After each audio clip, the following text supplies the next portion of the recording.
The coffee maker gurgled like a fading animal in our pristine kitchen, the sound echoing off granite countertops that cost more than most people's cars. I stood there in my boxer shorts and yesterday's t-shirt, watching the dark liquid drip into the carafe while Nadine rushed around upstairs, her heels clicking against hardwood like an impatient metronome. "Oliver, have you seen my presentation folder?" Her voice carried that sharp edge it always had when she was running late for something important at Meridian Medical Supply. "Check your car," I called back, stirring sugar into my mug. At 37, I'd learned that most of Nadine's crises solved themselves if I just waited long enough. She thundered down the stairs in her charcoal business suit, the one that made her look like she could fire half the company before lunch, which, knowing my wife, she probably could. Nadine had climbed from junior sales rep to regional training coordinator in just 18 months, a meteoric rise that impressed everyone who knew her. "I'm presenting the new territory expansion to the executive team today," she said, grabbing her purse and laptop bag. "Victor thinks this could be the breakthrough we need for the Northeast Division." Victor Hale, her boss. My boss, technically, since I worked in accounts receivable for the same company. The man who'd approved every one of Nadine's promotions and raises while I remained stuck analyzing medical equipment invoices in my windowless cube. "That's great, honey," I said, meaning it. Nadine deserved success. She worked harder than anyone I knew. She kissed my cheek, her perfume lingering as she headed for the garage. "Don't wait up tonight. Victor's taking the whole team out to celebrate after the presentation." The garage door rumbled open, then closed. I had the house to myself, which meant I could eat cereal for breakfast without Nadine lecturing me about proper nutrition. I was reaching for the frosted flakes when I noticed her phone on the kitchen counter, its rose gold case catching the morning light. Nadine never forgot her phone. Never. She guarded that thing like it contained state secrets. The screen lit up with a notification. I wasn't planning to look, but the message preview made me freeze. "Can't wait for tonight. Did you already make up a lie for your hopeless husband?" My hands started shaking. I set down my coffee mug, watching brown liquid slosh over the rim. The message was from someone labeled V in her contacts. V for Victor. I touched the screen. The phone wasn't locked. Nadine trusted me completely. The message thread opened, revealing weeks of exchanges that made my stomach turn. "Your husband doesn't suspect anything, does he? Oliver's too busy with his spreadsheets to notice what's happening in the real world. Maybe we should tell him. Put the poor bastard out of his misery." "Not yet. I need this promotion first. Then we can figure out what to do about my hopeless husband." The room spun. I gripped the counter, my legs suddenly unable to support my weight. I slid down to the kitchen floor, still holding her phone, scrolling through months of messages that detailed not just an affair, but a systematic plan to destroy my life. They'd been sleeping together since last Christmas, the training conferences in Boston, the client dinners that ran until midnight, the emergency meetings on weekends, all lies. Worse, they'd been laughing about how stupid I was, how easy it was to fool me. But the real gut punch came when I found the photos. Nadine in hotel rooms, wearing lingerie I'd never seen. Victor's hands on her body, videos of them mocking me, calling me pathetic, planning their future together. "He'll never leave me," Nadine had texted just last week. "Too scared to be alone, but once I get the regional manager position, we can transfer him to the Portland office. 3,000 miles should be enough distance." I sat on my kitchen floor for 20 minutes, reading every message, screenshotting everything. My hands moved automatically while my brain tried to process the betrayal. 15 years of marriage, 15 years of supporting her career, celebrating her victories, believing in us. They thought I was hopeless. A joke. A pathetic husband too blind to see what was happening under his own roof. Maybe they were right. But they were about to learn something about hopeless men. We had nothing left to lose. I called in sick to work, something I'd done maybe 5 times in my entire career. My supervisor, Dale Morrison, didn't question it. Dale was ex-military, no nonsense, but fair.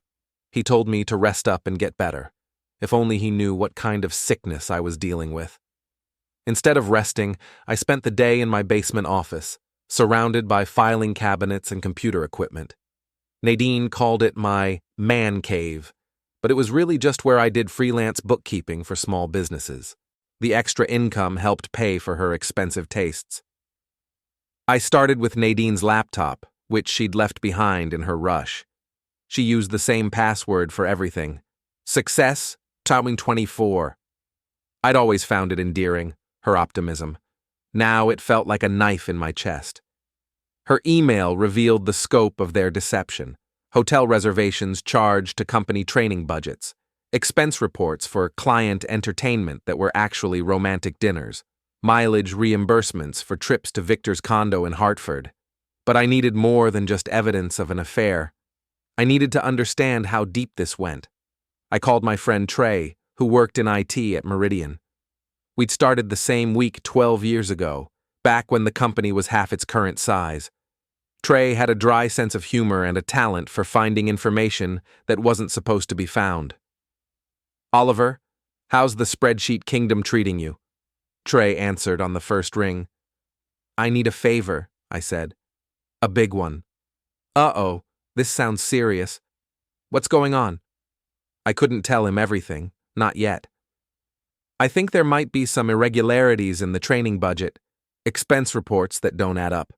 Can you help me cross-reference some data?" Trey was quiet for a moment. He was sharp enough to know I was holding something back, but loyal enough not to push. "Send me what you've got. I'll see what I can find." While Trey worked his magic, I drove to Meridian's office complex.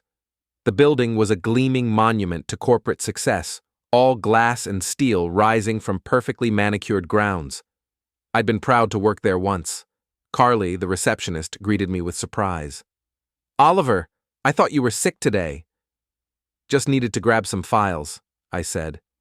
"Doctor says it's not contagious." Carly was in her early 20s, fresh out of college, with the kind of bright enthusiasm that made her everyone's favorite. She also had a talent for knowing everything that happened in the building. "How's Nadine's big presentation going?" she asked. "Good, I think. Why?" Carly glanced around, then leaned closer. "Can I tell you something? Off the record?" I nodded. "People have been talking about Nadine and Mr. Hale, the way they look at each other in meetings, the business trips they take together." She paused. "I probably shouldn't say anything, but Maya from HR mentioned some concerns." Maya Rodriguez was Nadine's best friend at work, a sharp-eyed woman who managed employee relations. If Maya was concerned, the affair wasn't as secret as they thought. "What kind of concerns?" I asked. "Expense irregularities, overlapping travel schedules. Maya's been asked to review some reports." Carly's expression was sympathetic. "I'm sorry, Oliver. I thought you should know." I thanked her and headed to my cubicle, my mind racing. If HR was already investigating, I needed to move carefully, but I also had an opportunity. My computer gave me access to accounts receivable records, including all expense reports that required payment approval. It took me an hour to compile a comprehensive list of Victor and Nadine's suspicious expenses over the past year. The pattern was clear. Every time Nadine had a training conference, Victor had a client meeting in the same city, hotel rooms booked on consecutive floors, dinners for two charged to the company, even couples' spa treatments disguised as wellness seminars. They'd stolen thousands of dollars from Meridian, using company funds to finance their affair. That was more than adultery. It was embezzlement. My phone buzzed with a text from Trey. "Call me. You need to see this." I found a conference room and dialed his number. "Oliver," Trey's voice was grim, "how well do you know your wife's computer habits?" "Pretty well. Why?" "She's been accessing Victor Hale's calendar, his email, even his personnel files, way beyond her authorization level. And there's something else. She's been copying confidential client lists, pricing strategies, even competitor analysis reports." "Industrial espionage?" "Looks like it. Either she's building a case to blackmail the company, or she's planning to take this information somewhere else. Maybe both. The pieces clicked together. Nadine wasn't just having an affair with her boss. She was positioning herself to either take over his job or destroy the company that had given her everything.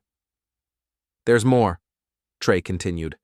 I found encrypted files on her workstation, financial projections, territory maps, client contact databases. This isn't just about closeness, Oliver. This is about power. I hung up and sat in the empty conference room, staring out at the parking lot where Nadine's BMW sat next to Victor's Mercedes. They thought they were so clever, so untouchable. But they'd made one crucial mistake. They'd underestimated the hopeless husband. That evening, I sat in our living room pretending to watch television while Nadine got ready for her celebration dinner. She emerged from our bedroom wearing a black dress I'd never seen before, her hair styled in loose waves that made her look 10 years younger. "How do I look?" she asked, spinning in front of the mirror. "Beautiful," I said, and meant it. Even knowing what I knew, even hating what she'd done, I couldn't deny that Nadine was stunning. It made the betrayal hurt worse. "Victor's taking the whole team to Chez Laurent," she said, applying lipstick with practiced precision. "The presentation went perfectly. He thinks I'm ready for the regional manager position." "That's wonderful, honey.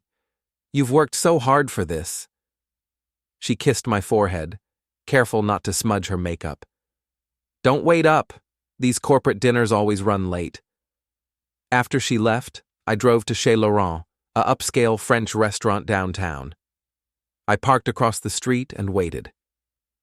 40 minutes later, Nadine's BMW pulled into the valet area. She got out alone, no team, no celebration, just my wife meeting her lover for another night of lies. Victor arrived 10 minutes later in his Mercedes. He was a handsome man in his mid-40s, with silver hair and the kind of confident smile that suggested he'd never been told no.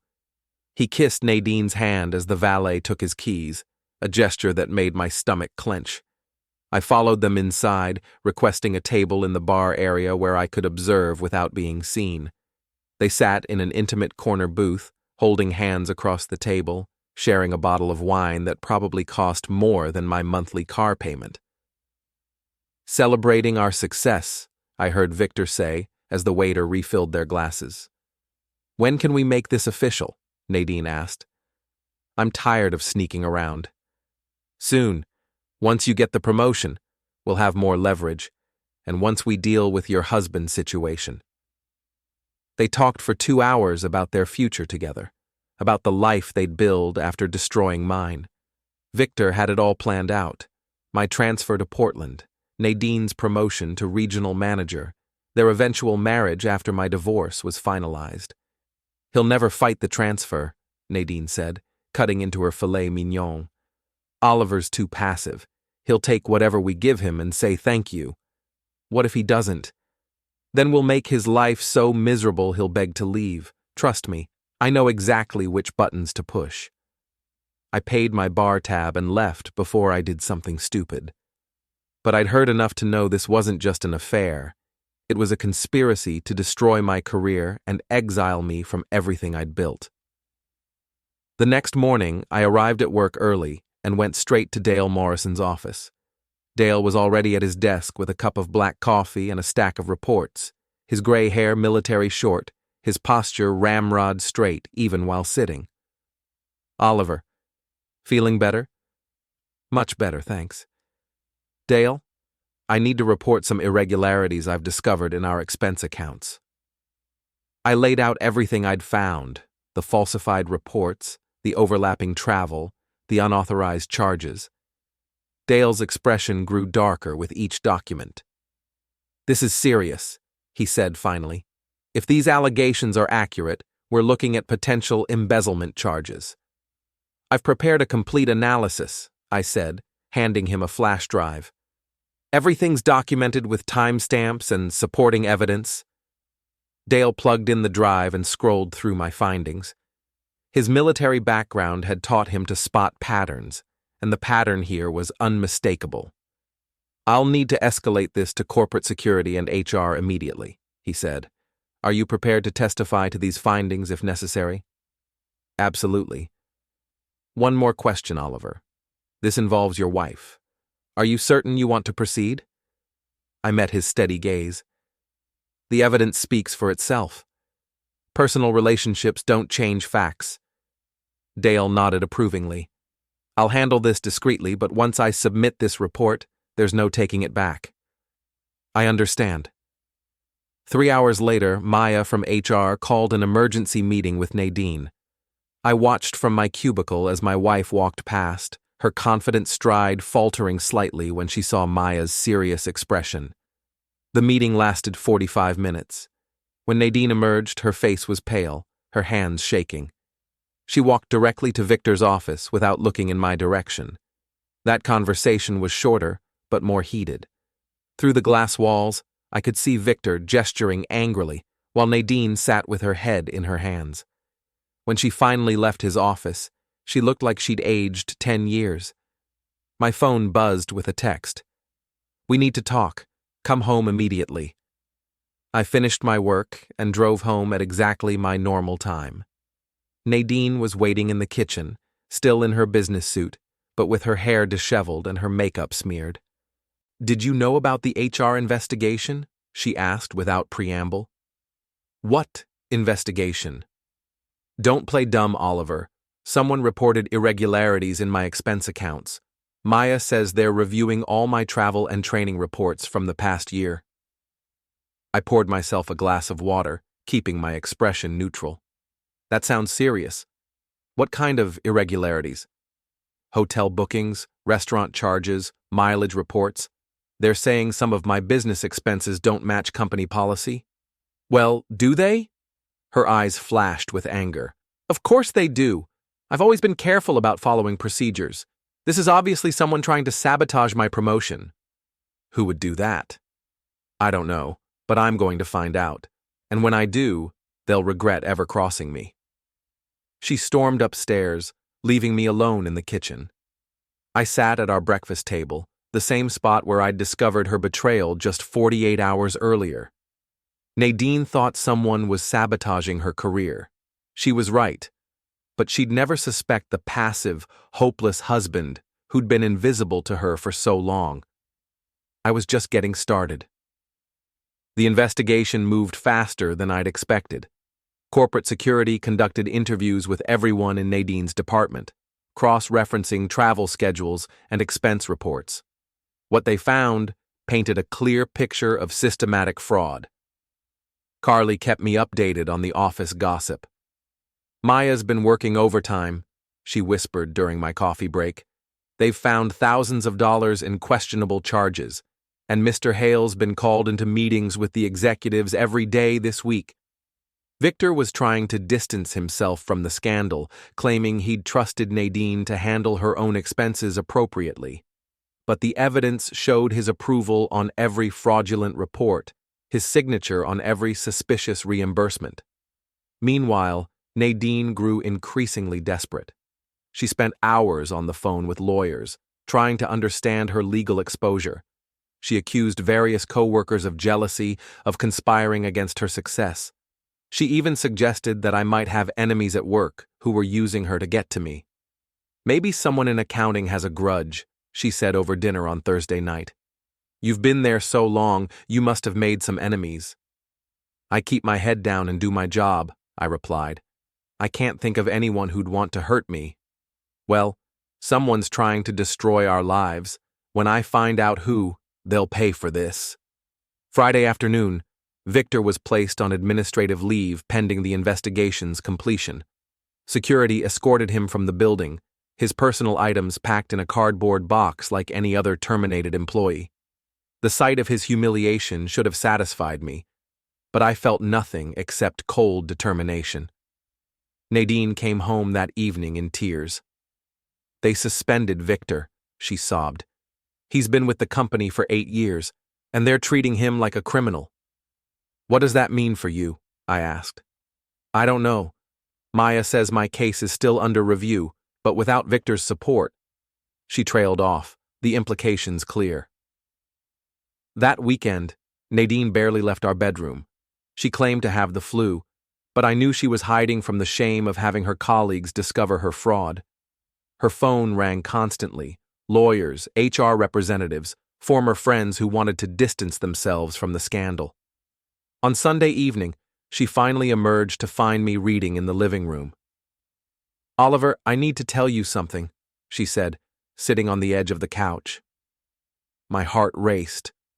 Was she finally going to confess? "The investigation at work, it's worse than I thought. They're accusing me of embezzlement, of falsifying expense reports. They might press criminal charges." "That's terrible. Are the accusations true?" She was quiet for a long moment. "Some of my expenses might have been questionable, but everyone does it. Padding reports, claiming personal meals as business dinners. It's practically standard practice." "What about Victor? Is he involved?" Another pause. "We worked closely together on the training program. Some of our travel overlapped. The investigators are making it seem suspicious, but it was all legitimate business." She was still lying, still protecting their secret, even as her world collapsed. Part of me wanted to confront her, to force the truth into the open, but I'd come too far to lose control now. "What can I do to help?" I asked. "Just be supportive. I know this is embarrassing for you, having your wife under investigation, but I promise you, I'll fight this. I'll prove my innocence." Monday morning brought the news I'd been expecting. Nadine was terminated for cause, effective immediately. Her company credit cards were canceled, her building access revoked, her computer accounts disabled. 15 months of meteoric career growth erased in a single morning. She called me at work, sobbing so hard I could barely understand her words. "They fired me, Oliver. 15 years with the company, and they fired me like I was nothing. No severance, no references, nothing. They're even demanding I repay the questioned expenses." "I'm so sorry, honey. What did your lawyer say?" "He thinks we can fight the termination, but it'll take months and cost thousands. And if they decide to press criminal charges..." She dissolved into tears again. That evening, I found her in our bedroom, surrounded by cardboard boxes and legal documents. She was packing her office belongings, the awards and certificates that had once represented her success, now just painful reminders of her fall. "I can't believe this is happening," she said. "Everything I worked for, everything I built, gone. And for what? Some accounting irregularities that every executive in the company probably commits." I sat on the bed beside her, watching her pack away the remnants of her corporate life.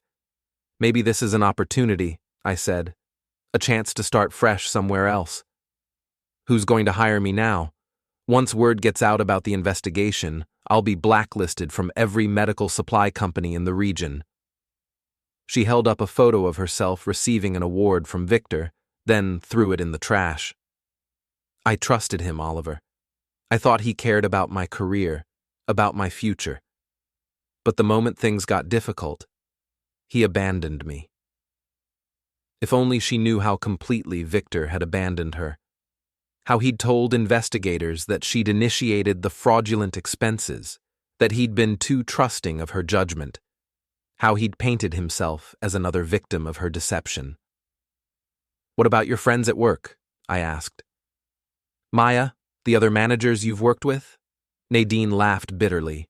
"Maya won't even return my calls. She's too worried about protecting her own job. And the others, they're all distancing themselves as fast as they can. Apparently, I'm toxic now." She was learning what I'd felt that morning in our kitchen, the crushing realization that the people you trust most are capable of breathtaking betrayal. But unlike me, she still didn't know the whole truth. 2 weeks after Nadine's termination, I was working late in my cubicle when I heard familiar voices in the parking lot. Through the window, I saw Maya and 3 other former colleagues of Nadine's heading to their cars. They'd been at the monthly management meeting, the kind of gathering Nadine had once attended religiously. I grabbed my jacket and followed them to Murphy's, a sports bar across the street where Meridian employees often gathered after work. The group had claimed a corner booth, their voices carrying over the ambient noise of televised baseball and clinking glasses. "I still can't believe how blind we all were," Maya was saying as I approached their table. "The signs were right there." "Oliver," called Janet, a department manager I'd known for years. "How are you holding up?" I slid into an empty chair, accepting their sympathetic looks. "It's been difficult. Nadine's devastated about losing her job." "I'm sure she is," said Tom, the operations director. His tone suggested he wasn't particularly sympathetic. "Has she found anything new yet?" "She's been interviewing, but it's tough with the investigation hanging over her." Maya set down her wine glass harder than necessary. "Oliver, can I ask you something? Did you have any idea what was going on between Nadine and Victor?" The question hung in the air like smoke. I could feel the table's attention focus on me, waiting for my response. "What do you mean?" I asked carefully. "The affair," Maya said bluntly. "Everyone knew they were sleeping together. The way they looked at each other, the business trips, the late-night meetings. We all assumed you knew." My carefully maintained facade cracked slightly. What affair?" "Oh, Oliver." Janet's voice was filled with pity. "I'm sorry. I thought you must have known." Tom leaned forward. "It was pretty obvious, man. They weren't exactly subtle about it. Hotel rooms on the same floor, romantic dinners charged to the company, weekend conferences that were really just getaways." "How long?" I asked, my voice barely audible. "At least 6 months," Maya said. "Maybe longer. I tried to warn HR about the inappropriate relationship, but Victor was too well connected. Nobody wanted to rock the boat. Until the expense fraud came to light," added Janet. "Then suddenly everyone cared about their inappropriate relationship." I sat in stunned silence, letting them believe I was learning this information for the first time. Their sympathy was genuine, but it came with an undercurrent of judgment. How could a husband be so blind? How could a man not know his own wife was cheating? "The worst part," Maya continued, "is how they talked about you. I heard them in the break room once, laughing about how clueless you were. Nadine called you—" She stopped, her face reddening. "Called me what?" Maya exchanged glances with the others. "She called you her safety net, said you were too passive to ever leave her, no matter what she did." The words hit like physical blows, not just the cruelty of them, but the casual way my wife had shared her contempt with colleagues who knew me, who worked with me every day. "There's something else," Tom said reluctantly. "Victor's been telling people that the whole expense fraud was Nadine's idea. Claims she seduced him into approving questionable reports, that he was just another victim of her manipulation." "That's bullshit," Maya snapped. "Victor's been padding expense reports since before Nadine even got promoted, but now he's throwing her under the bus to save his own skin." I finished my beer and stood up. "I should get home. Nadine's expecting me." "Oliver," Janet called as I turned to leave. "I'm really sorry. About all of it. You deserve better." I drove home through the dark streets, my hands gripping the steering wheel so tightly my knuckles ached. The conversation had confirmed what I'd suspected. Everyone at Meridian knew about the affair. My humiliation was complete and public. Nadine was waiting in the living room when I arrived, still in her pajamas even though it was nearly 8 o'clock. She'd been spending most days like this, alternating between job searching and wallowing in self-pity. "You're late," she said, without looking up from her laptop. "I stopped for a drink with some people from work. Anyone I know?" "Maya, Tom, Janet. They asked about you." She finally looked at me, her expression wary. "What did they say?" I sat down across from her, studying her face. Even now, even knowing everything, she was still beautiful. Still the woman I'd fallen in love with 15 years ago. "They told me about Victor," I said quietly. The color drained from her face. "What about Victor?" "About your affair. About how everyone at work knew you were sleeping together." She closed her laptop slowly, her hands trembling. Oliver, I can explain. Can you? Can you explain why you've been lying to me for months? Why you've been stealing money from the company to finance your relationship? Why you've been planning to transfer me to Portland so you could be with him? Her mouth fell open. How do you... I know everything, Nadine. The hotels, the restaurants, the weekend trips. I know about the text messages, the photos, the videos where you both laughed about what a pathetic husband I am. She stood up abruptly, pacing to the window. It wasn't supposed to happen this way. The affair, it just developed over time. Victor and I, we connected professionally, and then it became something more.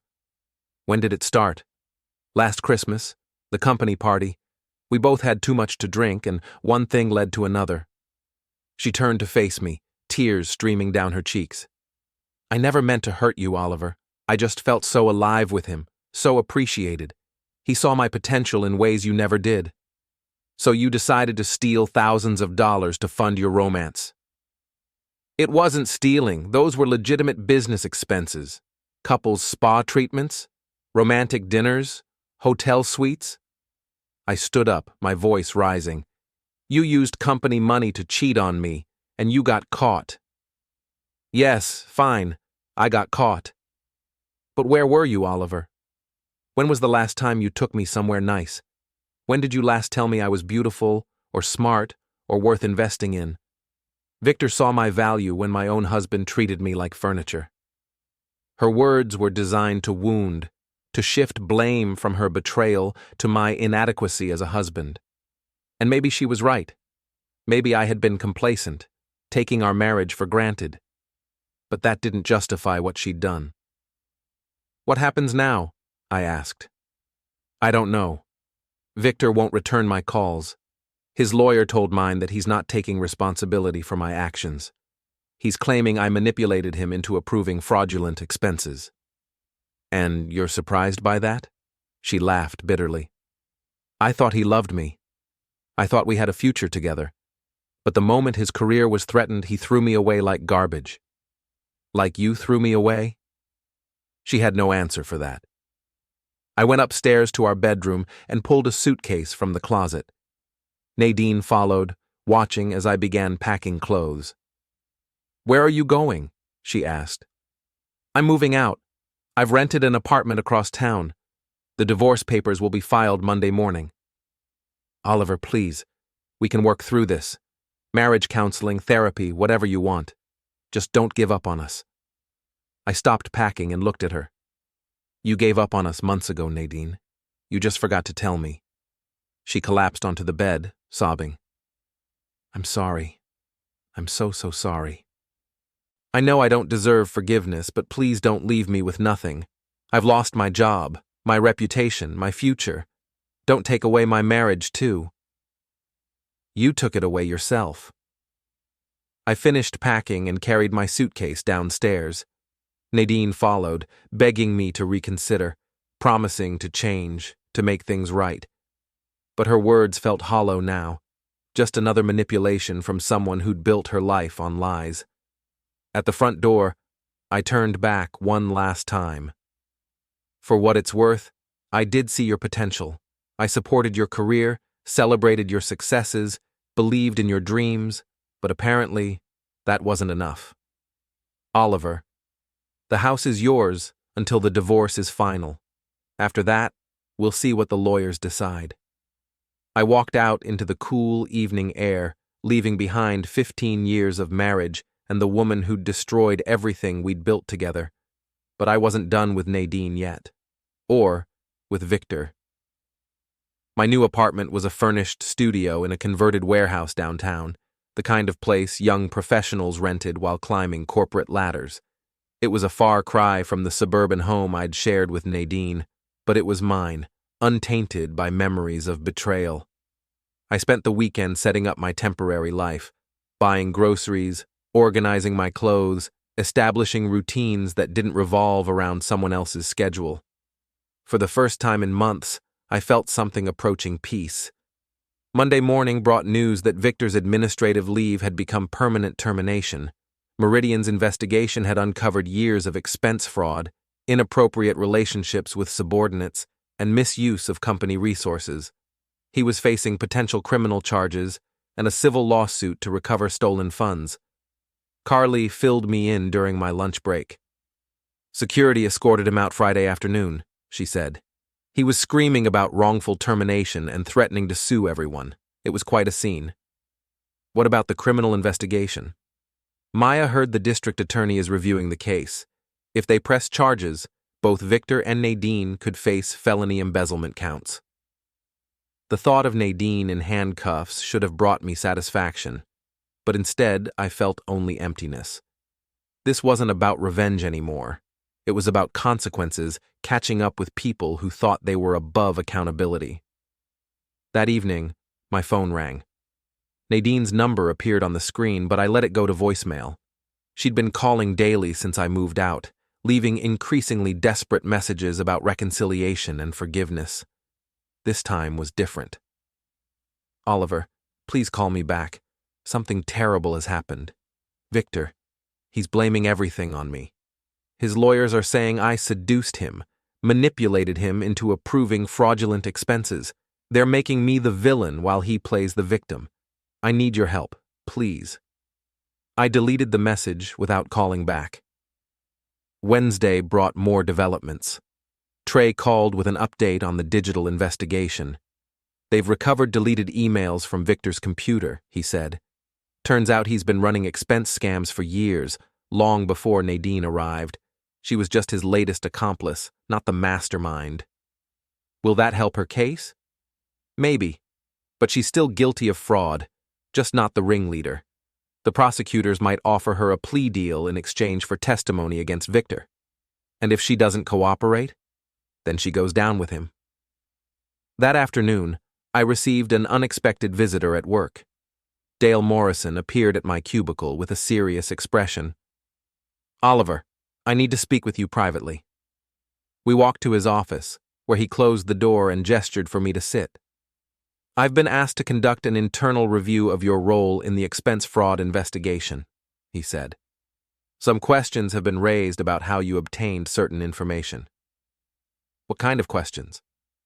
Victor's lawyer is claiming that evidence was obtained illegally, possibly through unauthorized access to company systems or personal devices. They're suggesting that someone with accounting access might have exceeded their authority. I chose my words carefully. I provided you with information that was available through normal channels, expense reports, travel records, publicly accessible data. What about your wife's personal communications? Text messages, emails, photos? I found those on her phone, which she left at home. There was no hacking or illegal access involved. Dale studied my face. The legal department needs to be certain our investigation won't be compromised by procedural violations. Can you document exactly how you obtained each piece of evidence? Of course. Good, because Victor's team is looking for any excuse to claim prosecutorial misconduct. They want this entire case thrown out on technical grounds. I spent the rest of the week preparing a detailed timeline of my investigation, carefully documenting every source and method. The truth was, I'd been scrupulously legal in my evidence gathering. Nadine's phone hadn't been password protected, her laptop was shared property in our marriage, and all company records were accessible through my normal job duties. Victor's desperation was showing. With the evidence against him overwhelming, his only hope was to discredit the investigation itself. Friday evening, I was preparing dinner in my small apartment when someone knocked on my door. Through the peephole, I saw Nadine standing in the hallway, looking haggard and desperate. I opened the door but didn't invite her in. Hello, Nadine. Can we talk, please? I stepped aside, letting her enter my sparse living space. She looked around with barely concealed disdain. The second-hand furniture, the bare walls, the single window overlooking an alley. This is where you're living now? It's temporary. She sat on my thrift store couch, her designer purse looking out of place in the modest surroundings. Oliver, I need your help. The prosecutors want me to testify against Victor in exchange for a reduced sentence. That sounds like a reasonable deal. But if I cooperate, Victor's lawyers will destroy me in court.